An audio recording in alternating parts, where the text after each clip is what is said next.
נתבקשתי לעסוק בשאלה קשה שמטרידה רבים בפריז, ולא רק בפריז, אלא במקומות רבים בעולם. אנחנו חיים בעולם משתנה, והטכנולוגיה מתקדמת ומשתנה מיום ליום, והטכנולוגיה החדשה מציבה בפנינו שאלות קשות שלא שערו אבותינו.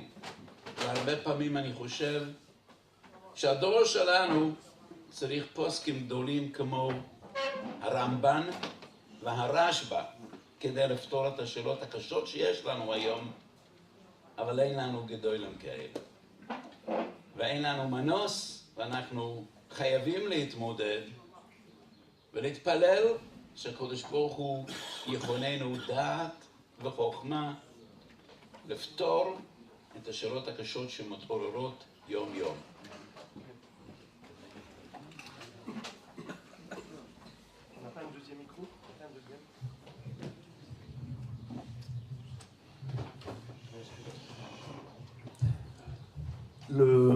La situation actuelle est que la technologie moderne, qui se développe à une allure vertigineuse, fait qu'aujourd'hui, des questions de plus en plus nombreuses se posent par rapport à la halakha.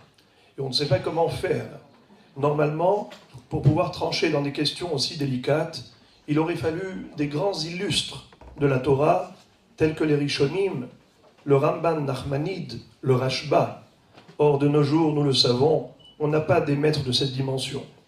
Mais nous ne pouvons pas échapper au devoir de Rav, de Posek, de devoir se mesurer avec ces problématiques et y faire face et trouver les solutions d'après la halakha et prier à Kadosh Baruch Hu pour qu'on ne fasse aucune erreur dans ce domaine et qu'on puisse viser juste dans ces verdicts en tranchant la halakha.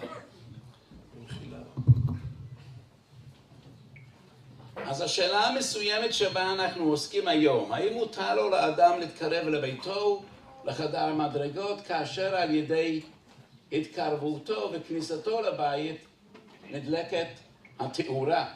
האם יש מקום להקל בכך או לא? ואני אומר בתחילת דבריי, אם יש לאדם אפשרות לגור בבית שבו הוא לא גורם להדלקת האור, או לשכנע את השכנים בכל דרך כדי שלא ניכנס לשאלה הזו, ודאי עדיף.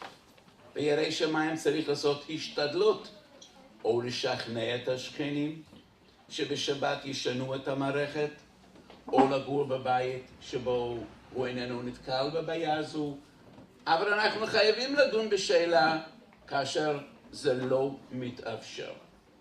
ובפריז, כמו בערים רבים ברחבי העולם, יש יותר ויותר יהודים שאין בידם לגרום לכך שבבית שבו הם גרים לא תהיה מערכת שבו האדם גורם בעקיפין להדלקת האור כאשר הוא מתקרב לביתו.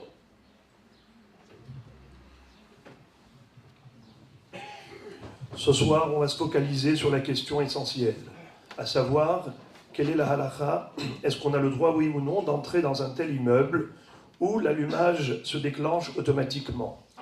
Il est clair et évident, le Rav le dit en préambule, que si on peut éviter ce problème, c'est-à-dire d'habiter ailleurs que dans un immeuble où on a instauré un tel système, ou bien si on peut séduire le voisinage, en payant même s'il le faut un peu plus, pour obtenir un allumage qui soit régulier sans avoir à déclencher à chaque fois que l'on rentre et on sort au travers de ces détecteurs électroniques, eh ben c'est évident qu'il vaut mieux.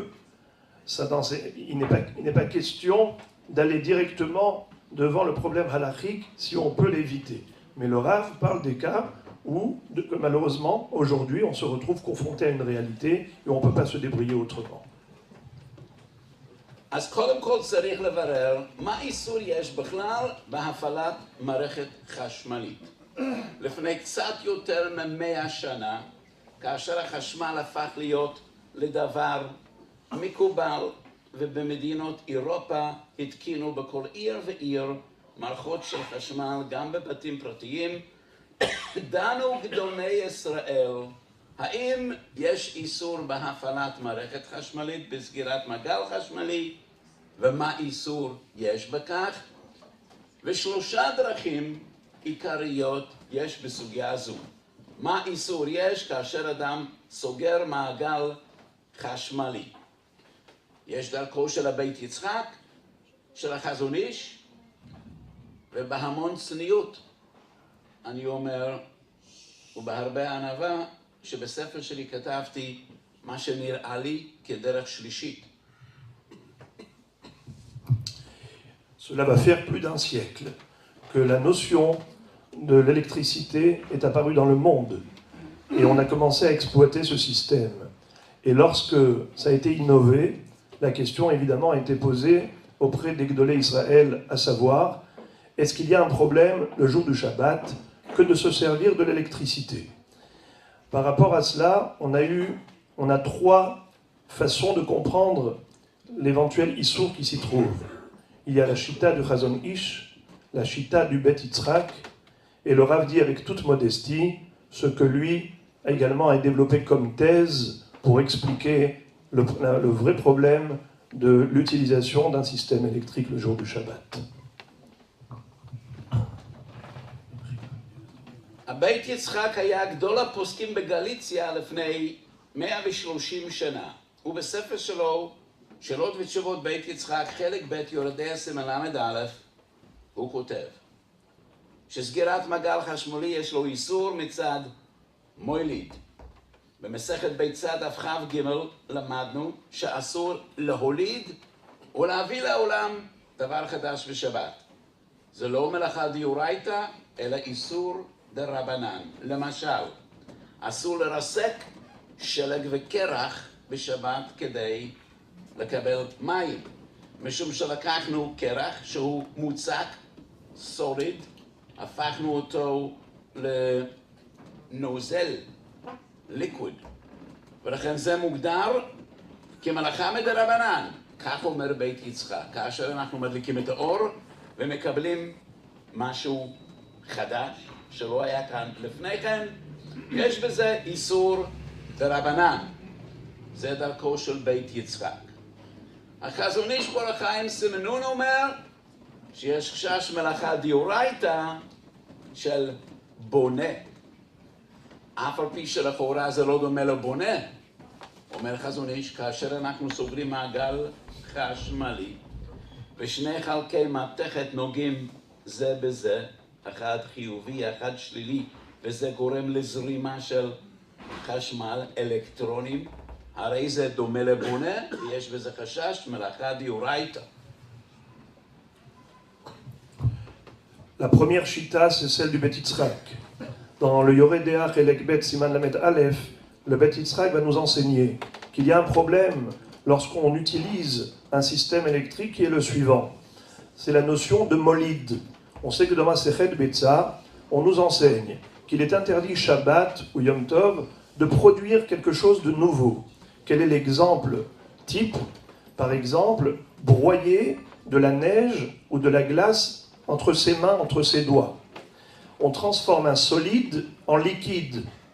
Cette transformation, un jour de Shabbat, peut paraître comme une melacha, parce qu'on est en train de créer quelque chose qui n'existait pas. Le fait d'être molide, du fait que ça ressemble à une melacha, c'est asur miderabanan. Ainsi, le Rav Bet Yitzhak considère que l'utilisation d'un circuit électrique, du fait que ça produit quelque chose de nouveau, que ce soit du feu, que ce soit la lumière, que ce soit tout ce que l'électricité peut nous permettre d'obtenir, eh ben c'est une production nouvelle. À ce titre-là, c'est interdit Shabbat de s'en servir.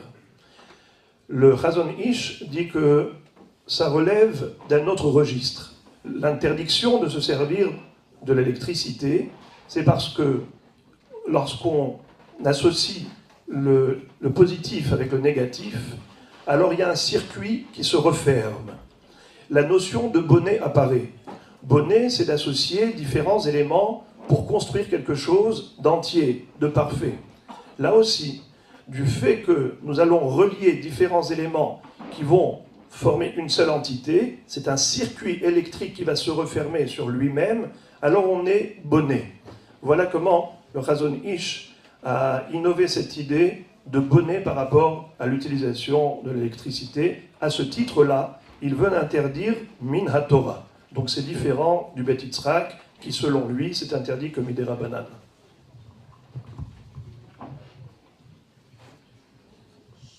ואני כתבתי בספר שלי שאני חושב שבכל סגירת מעגל חשמלי וכל שימוש במערכת אלקטרונית יש חשש של מלאכת מכה בפטיש.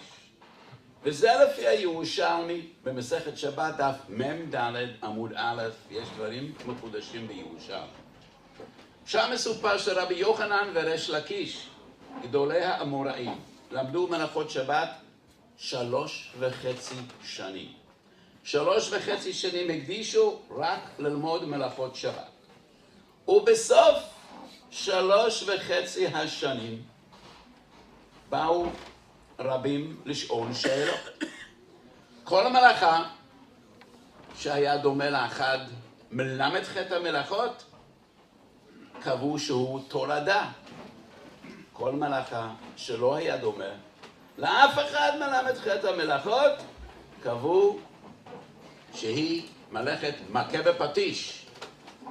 ולמדנו מדברי הירושלמי חידוש גדול.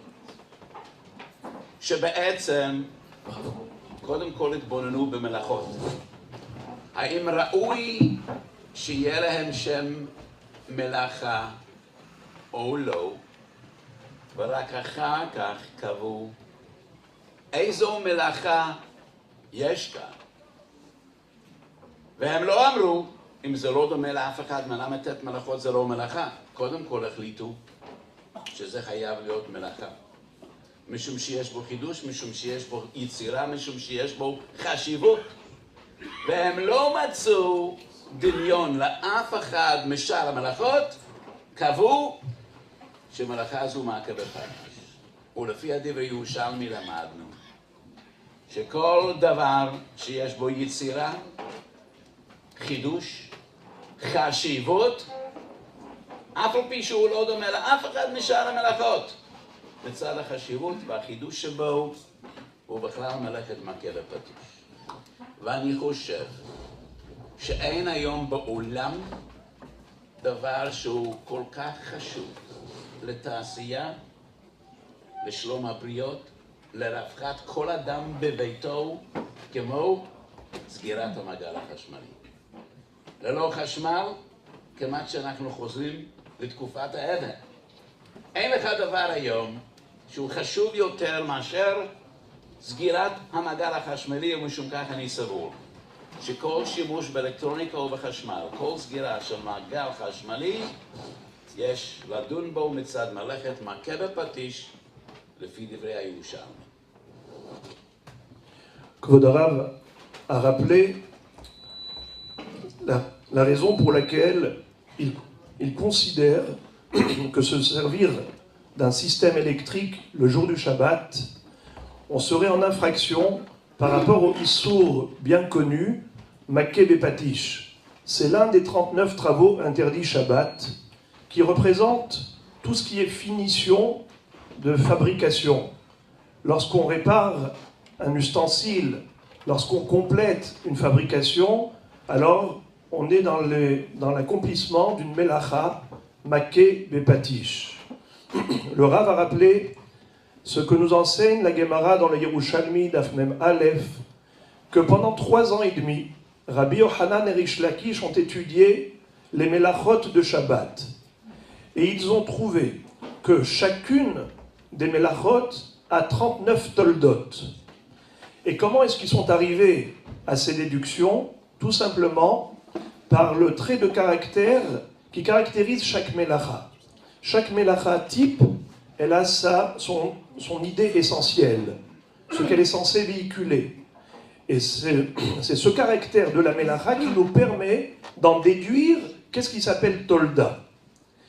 Alors, lorsqu'il y avait des melachot importantes, que Rabbi Yochanan et Rish Lakish n'ont pas trouvé de point de comparaison avec les autres travaux, les 38 autres, ils les ont attribués, ces actions, à la Melacha de Makkeh Bepatish.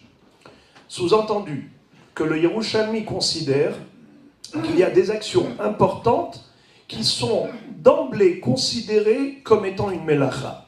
La question est de savoir à quel Av l'attribuer. Alors maintenant, le Rav va dire, aujourd'hui, l'électricité nous permet d'organiser notre vie d'une manière extraordinaire qui n'a rien à voir avec la préhistoire, avec les premières générations. Le Rav dit qu'il n'y a pas de Melacha plus importante que l'installation d'un système électrique. C'est ce qui permet le développement de l'industrie. C'est ce qui permet d'avoir une vie normale. Tout ce que nous connaissons aujourd'hui comme technologie, tout est basé là-dessus. Donc y a-t-il une Melacha plus hachouva que celle-là? Certainement pas. Donc d'après le Rav, après avoir cité les deux premières opinions du Chazon Ish et du Beit Yitzhak, le Rav rajoute maintenant que d'après lui, le système électrique, celui qui s'en servirait, serait en infraction par rapport au Issour de Melechet Makkeh Bepatish. הרי לן שיש מחשובי האחרונים שנקטו שסגירת מעגל חשמלי איסור דרבנן הוא, אבל אנחנו מחמירים, וכך ראוי, כך כתבתי בספר שלי, שאנחנו צריכים להחמיר ולחשוש שבסגירת המעגל החשמלי יש חשש דאורייתא, אם משום מלאכת בונה ואם משום מלאכת מכה בפטיש. ואף על פי כן, בנושא שלנו יש כמה צדדים לקולה. קודם כל, מדובר בגרמה. אין אדם עושה את המלאכה באופן ישיר, הוא מפסיק קרן אור בלתי נראית, וכאשר הוא מפסיק את קרן האור, הוא גורם בעקיפין לסגירת המעגל החשמלי, ומשום כך יש לעיין מה דין גרם מלאכה בשבת.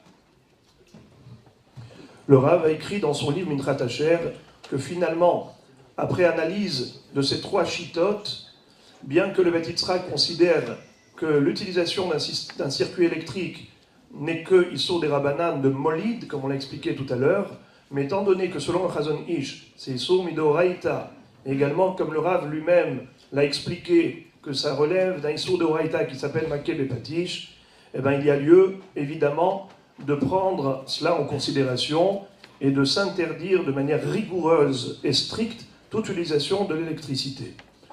Mais malgré tout, en ce qui concerne notre question essentielle de ce soir, à savoir, est-ce qu'on a le droit d'entrer dans un immeuble, dans un hall d'entrée, où il y a un détecteur de présence, où se trouvent des faisceaux électroniques, qu'en passant devant, en les interrompant, lorsqu'on interrompt un faisceau électronique, ça déclenche automatiquement le refermement d'un circuit électrique. C'est comme ça que la lumière va s'allumer.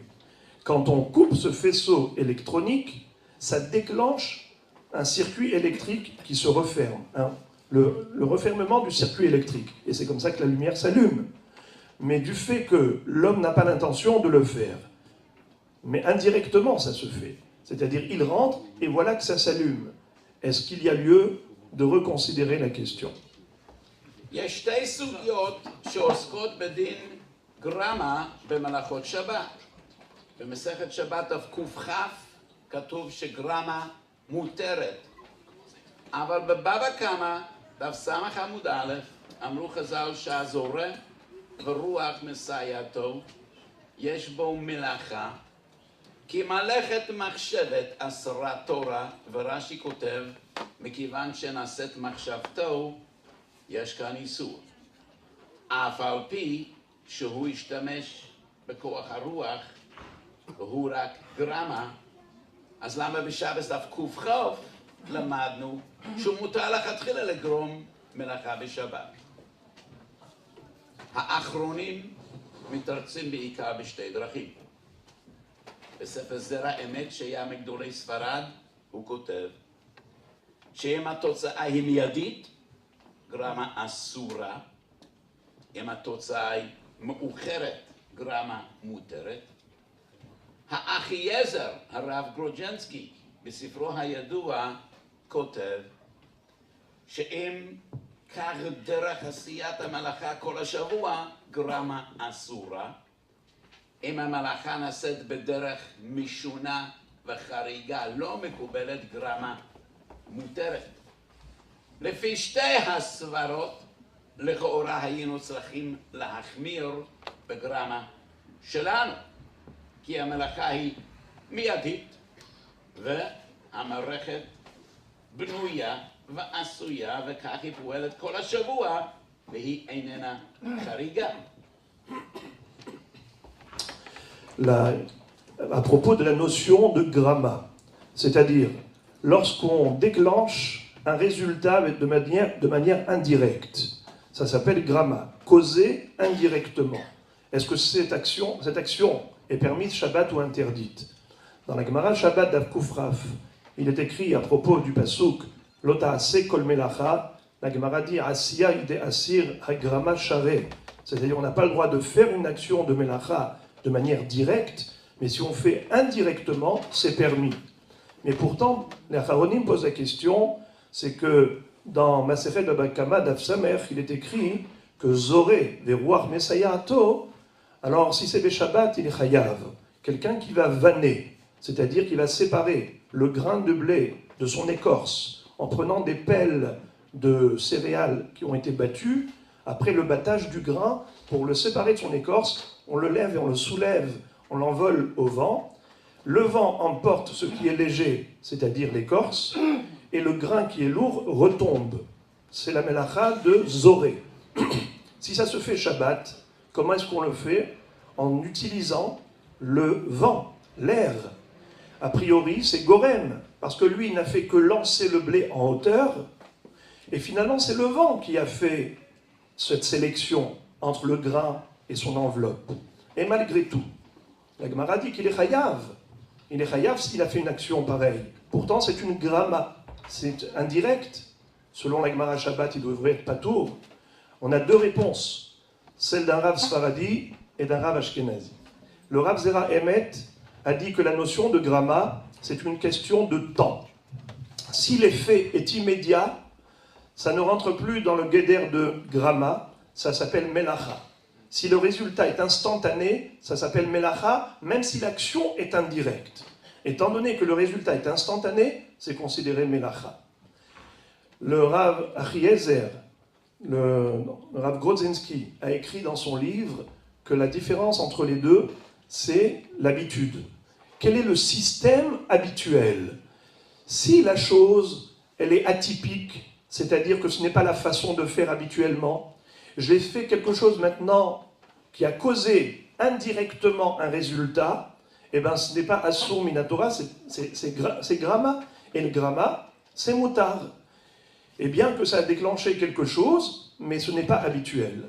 Tandis que si c'est le système habituel de causer indirectement le déclenchement de ce résultat, puisque c'est le système instauré, on ne peut pas considérer cela gramma, puisque c'est la façon de faire normalement.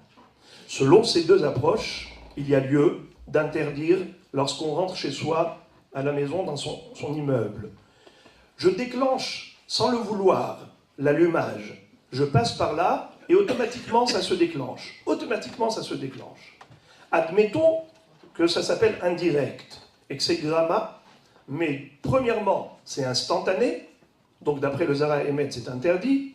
Deuxièmement, c'est le système habituel qui a été instauré en tant que tel pour déclencher l'allumage ainsi, donc on ne peut pas considérer que c'est gramma, puisque c'est comme ça qu'on fait. אבל אין איסור גרמה, אלא כאשר מלאכת מחשבת אסרה תורה, וכדברי רש"י בבבא קמא נעשית מחשבתו. אבל כאשר הוא לא מתכוון לעשות מלאכה ואיננו חפץ בו, הוא לא רוצה לעשות מלאכה אלא שזו נכפית עליו, אין איסור בגרמה. אלא שנחלקו הראשונים. רוב הראשונים סבורים שגרמה מותרת לכתחילה.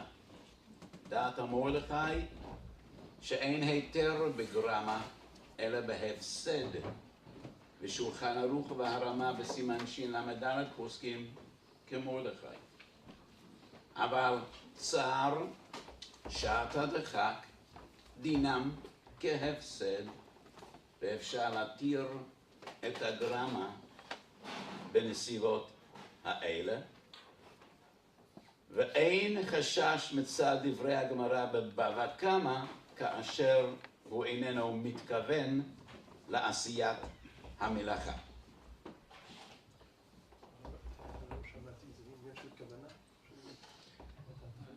אמרנו שיש סתירה בין שתי סוגיות. הסוגיה בבבא קמא שאוסרת את הגרמה זה כאשר דרך זו מקובלת כל השבוע והתוצאה המיידית. אבל בבבא קמא מודגש שאין איסור בגרמה אלא משום שנעשית מחשבתו, שזו הכוונה שלו.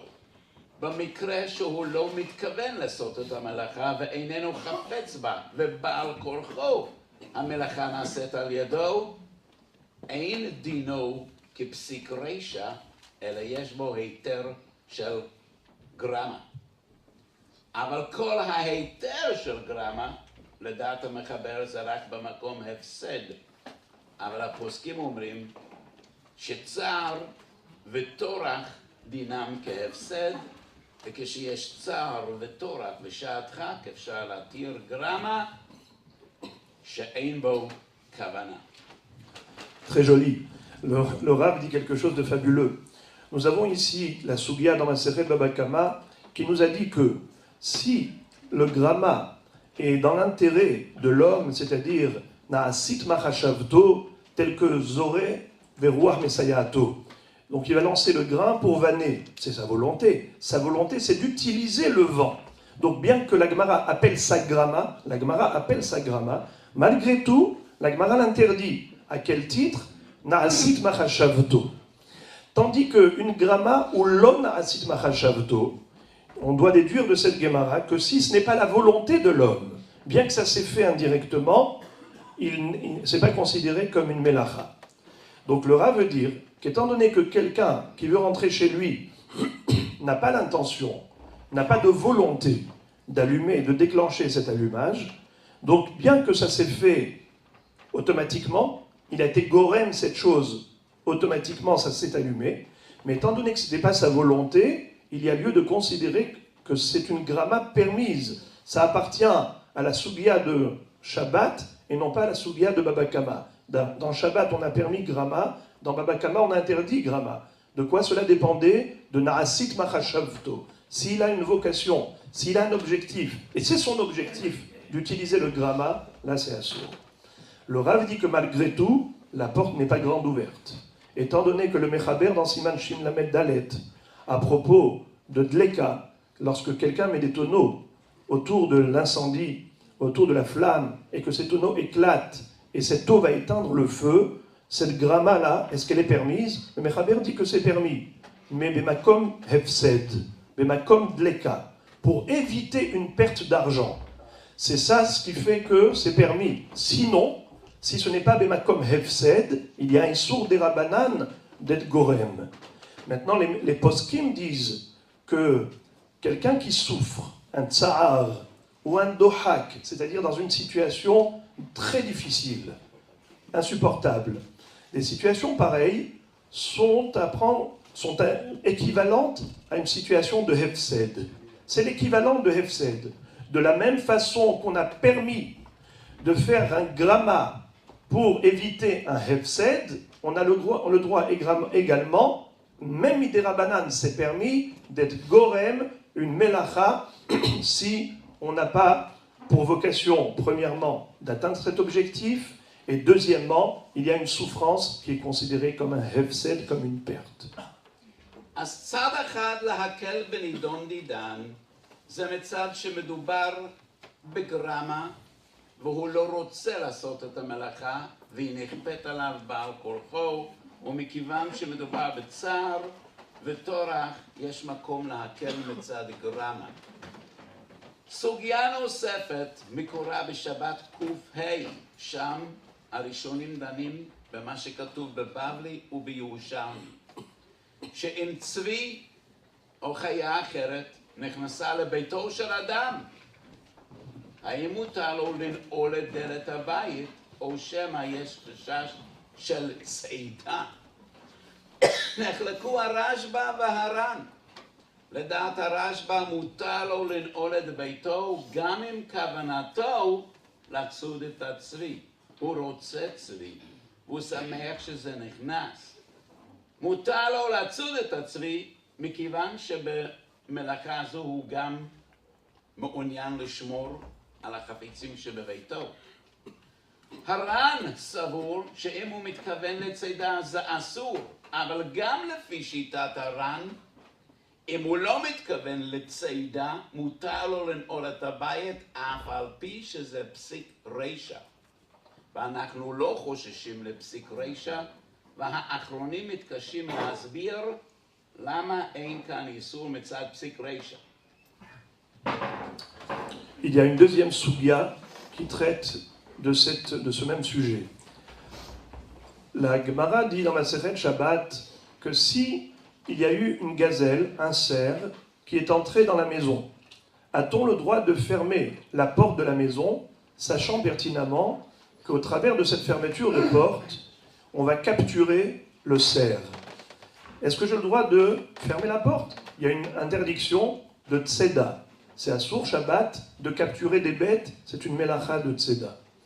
Malgré tout, la Mishnah nous dit que Nimtza anoel beto ve nimtza tzvi shamur betocho, quelqu'un qui a fermé la porte de sa maison et que la gazelle s'y trouve, c'est permis. Le Rashba va nous dire que ça va très loin. Même si la personne sait que le tzvi est dedans. Et en fermant la porte, il a un double objectif. Premier, de préserver les objets de sa maison. Il ne veut pas laisser la porte de la maison ouverte, les voleurs vont entrer. Donc il ferme pour garder sa maison. Deuxièmement, il le fait également pour capturer la bête. Le Rashba dit que c'est permis. Étant donné que l'action de fermeture de porte pour protéger la maison est permise, cette même action, même si on lui associe un deuxième objectif qui lui en soi est interdit, puisque l'action est permise, l'action est permise. J'ai le droit de fermer la porte de ma maison pour protéger ma maison, bien que j'ai également un deuxième objectif qui est de capturer la bête, qui est une action interdite, et bien malgré tout c'est permis. Le RAN n'est pas d'accord. Le RAN n'est pas d'accord. Mais le Rav dit que même le RAN serait d'accord dans l'hypothèse où ce bonhomme, en fermant la porte de la maison, il ne le fait que pour protéger sa maison. Il ne le fait pas pour capturer la bête. Bien qu'au travers de cela, il y aura une capture, mais puisque ce n'est pas son intention, bien que ce soit psygréché, c'est quand même permis selon le RAN, et les Achronim se posent la question, comment se fait-il qu'une chose pareille serait permise? Pourtant, nous savons que psygréché, c'est interdit. Ça veut dire psygréché, rapidement, lorsque je fais une action de melacha, une action permise, et cette action permise déclenche un résultat qui lui est interdit parce que c'est une melacha. Davar she'eno mitkaven mutar.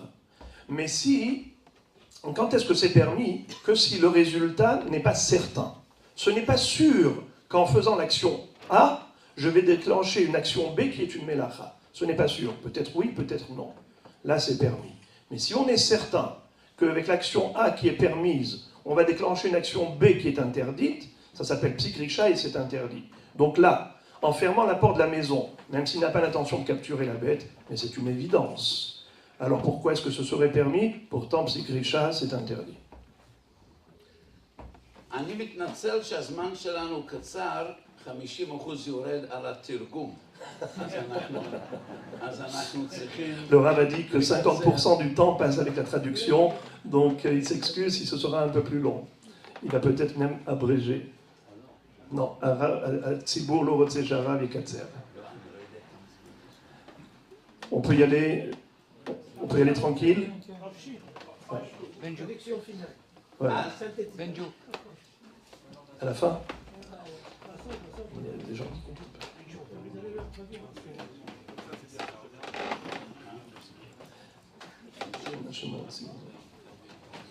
אז יש באחרונים דרכים שונות, אבל בקיצור נמרץ אני אגיד לכם מה אני חושב עיקר הפשט. כאשר אדם עושה מעשה, והמעשה מתפרש בכוונה אחת, אלא שאגב אותו מעשה נעשית גם מלאכה, אבל זה לא עיקר משמעות המעשה, וכי אגב אין איסור של פסיק רשע. ומכיוון שכל אדם בעולם נועל את דלת ביתו כדי לשמור על תכולת הבית, אלא שיש גם צבי, וברור שעיקר כוונתו לשמור על ביתו ולא לצוד את הצבי, כל שאיננו מתכוון, אין איסור של פסיק רשע. Le Rav a dit que ce issour que l'on appelle psik recha, comme on vient d'expliquer, que le résultat d'une action permise est interdit, c'est-à-dire que l'action permise déclenche une action interdite, étant donné que c'est certain que ça va arriver, alors c'est interdit. Mais à condition que ce soit intéressant pour l'homme. C'est-à-dire que le deuxième objectif est aussi important que le premier. Mais si le ikar du marassé, c'est-à-dire l'essentiel objectif pour lequel l'homme travaille, c'est pour quelque chose de permis, et de manière totalement accessoire, il a également atteint un deuxième résultat, qui celui-ci est complètement secondaire par rapport à l'importance du premier résultat. Premier résultat, c'est une action permise. Deuxième résultat, c'est interdit, mais c'est vraiment accessoire et secondaire. Dans ce cas-là, le issour de psik recha n'existe pas. אבני נזר, שהיה אחד מגדולי פולין, היה גם אדמו"ר גדול, הרבי מסוכתשוב, מוסיף, מכיוון שהוא איננו תופס את הצבי בידיו, והצבי רק ניצוד על ידי נעילת הבית, מעין גרמה, בחיי גבנה, אנחנו עוזלים אחרי עיקר כוונתו, ואין איסור של פסיק רשע. אולי, ואני מדגיש אולי, בנידון דידן, כאשר ברור כשמש שעיקר כוונתו זה להגיע לביתו, והוא חייב לעבור על מנת להגיע לבית, וחיי גבנה לא נאסור משום פסיק רשע, אף על פי שהאור נדלקת על ידו. Le Avnei Nezer, l'un des Admorim de Sochotchov, avait innové cette idée à propos de celui qui ferme la porte de sa maison et indirectement, il va capturer également une bête. Le Rav dit que, bien que ce psik recha, a priori, c'est un résultat certain et évident qu'en fermant la porte, action permise, on va capturer la bête, action interdite, mais étant donné que la capture de la bête ne se fait pas de ses propres mains, directement avec ses mains, c'est considéré comme une action indirecte. Certes, c'est une capture, mais ce n'est pas avec ses mains. C'est indirectement par le biais de la maison dans laquelle elle est enfermée. À ce titre-là, le psik recha n'a pas d'impact, bien que c'est une réalité que la bête est capturée. Mais ce n'est pas direct, c'est indirect. Alors dans un cas de gramma, le psik recha ne s'applique pas. Voilà pourquoi c'est permis. À ce titre, le Rav veut dire que si aujourd'hui, en passant, en rentrant chez soi, sa vocation première, c'est de rentrer chez lui à la maison. Il n'a aucune volonté ni intention d'allumer la lumière. Ça se fait indirectement. C'est-à-dire que, en passant, ça s'allume. Puisque sa vocation, c'est de rentrer chez lui, sa volonté, c'est ça ce qu'il veut faire. Il veut rentrer chez lui, il ne veut pas allumer la lumière. Ça s'est allumé. Alors certes que action A, permise, rentrer chez lui, a déclenché action B, interdite, allumage de lumière, mais étant donné que ce n'est pas direct, c'est-à-dire qu'il n'a pas appuyé sur un interrupteur qui fait l'action d'allumer, c'est en passant que ça s'est fait, il y a lieu de comparer cela à la capture de la bête dans une maison. Comme l'Avnei Nezer a dit à propos de la capture de la bête, c'est considéré indirect, c'est pourquoi il n'y aura pas le issour de psik recha. Pareil pour l'allumage qui se fait automatiquement lorsque je rentre chez moi. Ce serait permis à ce titre. Peut-être. C'est une comparaison que le Rav fait, évidemment, c'est une hypothèse comme il le présente. עוד נקודה חשובה בעניין הזה. בדברי האחרונים ישנם מקורות רבים. שבהם גדולי האחרונים דנים בשאלות שונות ומתחדשות, וברבים מהם יש נטייה לומר שכאשר מלאכה לא דומה כלל למלאכת המשכן, ואין צד דמיון בין מה שעושים היום למה שנעשו אז, אולי אין בזה דין של מלאכה. אני אתן כמה דוגמאות קצרות. כשהמציאו את המטריות, זה היה המצאה גאונית. נויגה ביהודה לפני יותר מ-200 שנה כותב שיש חשש דאורייתא של אוהל. חתם סופר בתשובה ידועה כותב, לא דומה למלאכת המשכן, משום שבמשכן לא מצינו אוהל שהולך ממקום למקום. כאשר התחילו לפלפל באיסור חשמל, המהרש"ם, שהיה גדול הדור, אמר, לא דומה למלאכת המשכן. כמדומני, כשאילו הם היו רואים אדם מהלך לפי תומו, וכאילו מעשי כשפים או מעשי ניסים, פתאום האור נדלק, אף אחד לא יודע אם זה כישוף או מה זה. ודאי שהם היו אומרים, זה כל כך לא דומה למלאכת המשכן. ולכן אני רוצה להדגיש, לא היינו מתירים מלאכה על סמך סברה כזו, אבל כאשר מדובר בשעת חג גדול ויש סברות גדולות ורבות לצדד לכולה, יש משקל גם בסברה יסודית זו, כאשר מדובר בקרן אור בלתי נראית, שהעין לא רואה.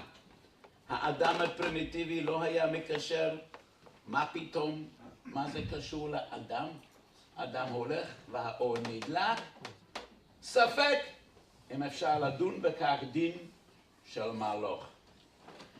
מה שאני רוצה להדגיש בסיום דבריי, כל אחד מהסברות שאמרתי אפשר לפלפל, אפשר לדון, ואף אחד בפני עצמו אולי אין די להתיר. אבל כלל גדול בידינו מדברי גדולי הפוסקים, כפי שכותב השח ביורדי סימן רמ"ב, שבשעת הדחק אפשר לסמוך על דברי יחיד נגד רבים. וביורדי סימן רצ"ג נחלקו השח והתז, האם זה רק באיסור דרבנן או אפילו באיסור דאורייתא כדעת התז. ולכן בדינון דידן שאין לך שעת חג גדולה מזו.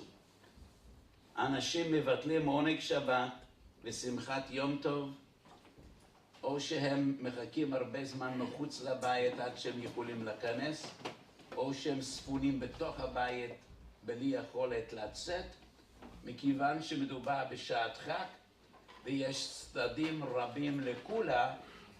אני אומר, אם יש ביד אדם להימלט מן הספק, מצווה עליו לעשות כן, אבל אם אין זה בידו, אפשר להקל.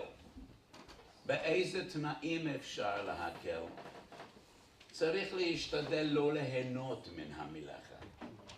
אני אומר, כאשר אדם נכנס לכניסה ועולה בחדר מדרגות, שיקפיד להחזיק במעקה. כי אם הוא יחזיק במעקה היה מגיע לפתח ביתו בקל, גם אילו לא היה אור. אם אפשר, והוא יודע באיזה נקודה כשהוא עובר האור נדלק, שייכנס דרך אחוריו. זה נתפס כשינוי, או דרך צידו בהליכה מן הצד, לא כדרכם של הבריות, וזה צד נוסף להקל מצד השם. אז עם כל הסברות האלה ביחד, אני אומר שמכיוון שבשעת חג גדול עסקינן, יש מקום להקל. Le Rav a rappelé la référence de toutes les mélachotes de Shabbat. D'où apprend-on qu'il est interdit d'effectuer 39 travaux?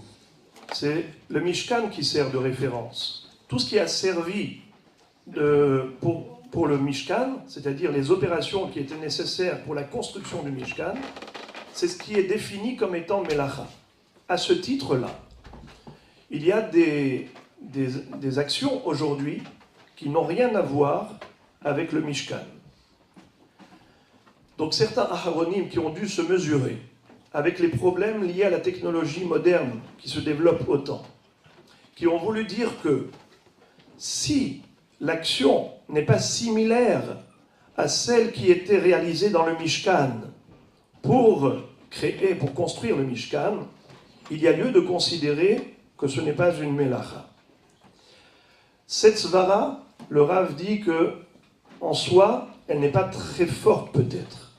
Il y a lieu de discuter. Est-ce qu'il faut également, pas seulement le fond, mais également la forme dans une action qui s'appelle Melacha, c'est-à-dire que comme dans le Mishkan, on avait cette opération, alors il faut également, pour que ce soit considéré Melacha, qu'on soit à l'image et à l'instar du Mishkan, dans le fond et la forme, peut-être que le fond suffit, l'objectif suffit, même si la forme de l'action n'est pas la même. Mais admettons que chacune des svarot, chacune des explications qu'on a données ce soir, pour essayer d'expliquer pourquoi il y a lieu d'être mekil, d'être moins strict par rapport à ce problème. Le Rav dit qu'il y a une discussion entre le Shach et le Taz dans Yoredea, à savoir, est-ce que Beshat, Atrak, on peut se baser même sur Da'at Yachid. Quand il y a une marloquette entre les poskim, on sait que Yachid verabim, halacha kerabim. Mais lorsqu'on se retrouve dans une situation pratiquement impossible, très difficile, quelqu'un qui est à l'extérieur, qui ne peut pas accéder à sa maison, il ne peut pas rentrer chez lui, le Shabbat, il souffre au lieu de Ronek Shabbat et Simchat Yom Tov. Il est chez lui emprisonné, il ne peut pas sortir toute la journée, il souffre. C'est une situation de Shat Atrak. Dans Shat Atrak, il y a lieu de considérer qu'on peut être sommaire sur Da'at Yachid. Alors le Rav dit que, avec ces différentes svarot qu'il a essayé d'expliquer ce soir, somme toute, il en résulte que, évidemment, si on peut contourner le problème en s'installant dans un appartement, dans un immeuble où il n'y a pas ce problème, cette difficulté, ou bien si on peut payer, comme il avait dit en préambule, si on peut payer même plus cher pour avoir de l'électricité tout le temps, sans avoir recours à ce passage devant le faisceau électronique. Alors qu'est-ce qu'il faut faire? Il dit, essayer de réduire au minimum les dégâts. Premièrement, si c'est possible, de marcher à reculons au moment où il passe devant le faisceau électronique, le détecteur de présence. Marcher à reculons ou marcher minatsad. Les gens marchent normalement, pied en avant, et c'est comme ça qu'on avance. Mais s'ils marchent en arrière, ou bien de côté, tout cela c'est considéré shinouï. Donc ça réduit considérablement la gravité de l'action. On passe de Deoraita à des Rabbanan grâce au shinouï, déjà. En plus, pour ne pas profiter de la melacha, Imani mevin tov, kvodo mitkaven lomar psikriche de lo nihalek, שהוא תופס את המעקה, או שלא ליהנות מצד לא ליהנות. אני לא נכנסתי בכלל לסוגיה של פסיק רשת דלא ניחלי, אף על פי שגם פה יש לדון פסיק רשע באיסור דרבנן, פסיק רשע בתרי דרבנן, אבל מכיוון שהשיעור לא יכול ללכת עד לאחר בבוקר. Ok, donc le Rav a dit tout simplement de ne pas profiter de la melacha. Pour traduire ces mots, l'olehenot mina melacha, je traduis littéralement. Donc, pour ne pas profiter, alors tenir la rampe. En tenant la rampe, qu'il y ait de la lumière, qu'il n'y en ait pas, il peut monter tranquillement les escaliers, puisqu'il ne risque pas de tomber, il tient la rampe. Ainsi, il ne profitera pas de l'allumage qui a été déclenché automatiquement. Tout cela, c'est pour pouvoir réduire et diminuer au minimum le problème. Mais sinon, dans l'absolu, les gens qui aujourd'hui sont de plus en plus nombreux confrontés à ce problème incroyable, dans la Galoute, dans la Gola, on se retrouve de plus en plus face à cette question. Je ne vous dis pas le nombre de personnes qui aujourd'hui m'ont dit « Est-ce que c'est possible d'enregistrer le cours ?» parce que cette question est pour nous d'actualité, de grande actualité. Alors, vous avez entendu quelle est la position du Rav par rapport à cela, c'est-à-dire que si on peut éviter, à éviter. Si on n'a pas le choix, alors faire premièrement des chinouilles, deuxièmement, pour ne pas profiter, tenir la rampe.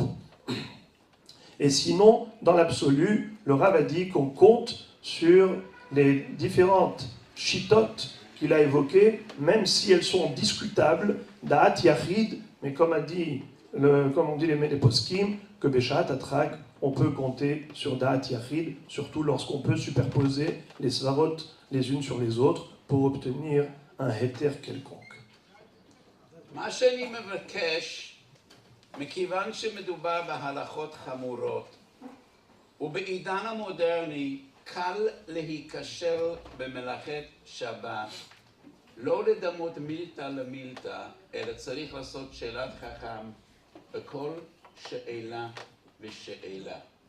משום שאמרו חכמינו על הלכות שבת שהם כהררים התלויים בסערה, ולפעמים כחוט השערה מבדיל בין מה שמותר לכתחילה ומה שאסור מדאורייתא, ולכן חשוב מאוד בכל שאלה ושאלה בענייני טכנולוגיה ושבת ראוי לשאול הלכה. Le Kvod Arav a dit qu'il n'est pas question qu'on devienne tous des poskim, qu'on se mette à comparer les cas les uns aux autres, en disant le Rav a permis dans tel cas, alors certainement ce cas aussi est permis. Il s'agit de Halchot Shabbat. Shabbat, c'est la She'ela Chamura Sheba Chamurot. La Gemara qualifie les lois de Shabbat qui hararim ateluim base'ara, comme des montagnes qui tiennent sur un cheveu.